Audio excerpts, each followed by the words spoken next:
Everyone, आज की जो वीडियो है यहाँ पे Delhi university CSS UG 2024 admission cancellation को लेकर है।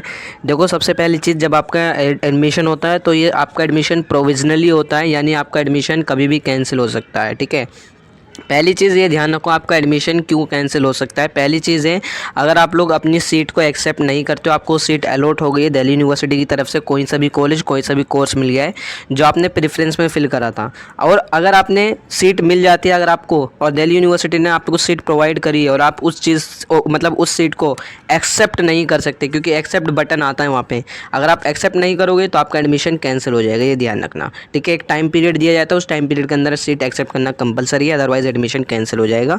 ठीक है, हर राउंड का अलग अलग टाइम पीरियड होता है, सीट एक्सेप्टेंशन का देता है टाइम। ठीक है, एक दिन का टाइम रहता है। ठीक है, हर कट ऑफ का अलग अलग है। ठीक है, ये ध्यान रखना है, तो एक्सेप्ट यहाँ पे करना कंपलसरी। दूसरी चीज़, यहाँ पे आपका एडमिशन प्रोविजनली होता है। दूसरी चीज़, अगर आपने सारी चीज़ें, आपके डॉक्यूमेंट वेरीफाई होगी, सारी चीज़ें आपकी हो गई हैं, और अगर आप लोग एडमिशन की फ़ीस पे नहीं करते, मैं यहाँ पे 250 रुपये की बात नहीं कर रहा, ये आपके रजिस्ट्रेशन फ़ीस की, आपकी एडमिशन फ़ीस की बात कर रहा हूँ। एडमिशन फ़ीस जैसे कोर्स की फ़ीस होती है 10,000, 12,000, 15,000, 25,000, 30,000, ये 1,00,000 रुपये जो भी आपकी फ़ीस होती है कोर्स की, वो आपको पे करनी पड़ेगी। एक टाइम पीरियड होता है, हर कट ऑफ का टाइम पीरियड अलग होता है, तो इस वजह से मैं यहाँ नहीं बता रहा।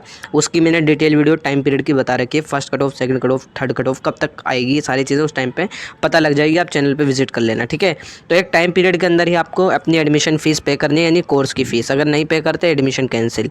तीसरी चीज़, अगर आपका एडमिशन हो जाता है तो यहाँ पे किसी भी समय आपका एडमिशन कैंसिल भी किया जा सकता है, अगर आपने अपना डॉक्यूमेंट इनवैलिड फॉर्म में दिया है या इनकरेक्ट है आपका डॉक्यूमेंट, ये ध्यान रखना, तो आपका एडमिशन कैंसिल हो जाएगा।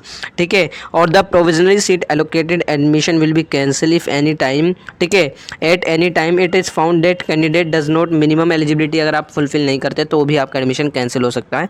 अब एक और चीज़ मैं आपको बता दूँ, बहुत ज़्यादा रीज़न नहीं होता। ठीक है, आप सभी का एडमिशन हो गया तो अच्छी बात है। अब ये ध्यान रखना, ये प्रोविजनली एडमिशन है। अब यहाँ पे जब आपका एडमिशन हो गया, आपकी सारी कट ऑफ यहाँ पे कंप्लीट हो जाएगी, जब दिल्ली यूनिवर्सिटी का पूरा एडमिशन यूजी का कंप्लीट हो जाएगा, देन इसके बाद जब आपकी क्लासेस स्टार्ट होगी, तो उस टाइम पे आपको जो भी कॉलेज मिला होगा, वो पर्टिकुलर कॉलेज आपको बता देगा कि यहाँ पे आप लोगों को कौन कौन से डॉक्यूमेंट्स, आपको मैं बता दूँ उस टाइम पे कौन कौन से डॉक्यूमेंट्स हैं, ये भी मैं आपको लिस्ट प्रोवाइड कर दूँगा।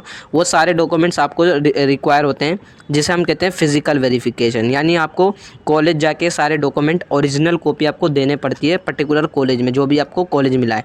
हो सकता है आपको हंसराज मिला हो, आपको देशबंधु मिला हो, कोई सा भी मिला हो। ठीक है, अब ये पहले इसलिए नहीं मांगते हैं आपसे फिजिकली, अब क्योंकि कई बच्चे, हो सकता है फर्स्ट कट ऑफ में उन्हें HRC मिला हो, सेकंड में उन्होंने दौलत राम कॉलेज मिल गया हो, ठीक है, DRC कॉलेज मिल गया हो। ठीक है, तो अब यहाँ पे आप, अगर आपको DRC फाइनल मिली है, तो इसी वजह से जब सारी कट ऑफ कंप्लीट हुई थी तो उसके बाद एक फिजिकल वेरिफिकेशन होता है, उसमें आपके सारे डॉक्यूमेंट्स रिक्वायर होते हैं।